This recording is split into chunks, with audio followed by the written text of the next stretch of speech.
நற்பை வணக்கம்.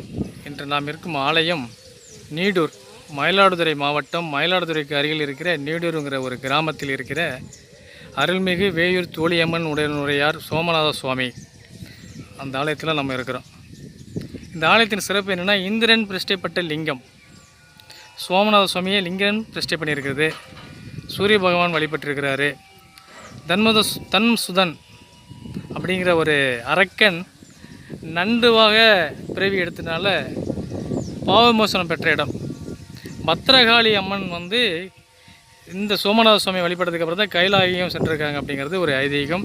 இந்த ஆலயத்தின் சிறப்பு. இந்த ஆலயத்தின் தலைவிரிச்சம் மகிழம் மரத்தில் பார்த்தீங்கன்னா தேவர்களும் தேவதைகளும் மகாலட்சுமி இந்த மரத்தில் குடியிருக்கிறதா ஐதீகம். தேவார பாடல்கள் பாடல்கள். திருமண பாக்கியம் வேண்டி வருபவர்கள் திங்கட்கிழமையில்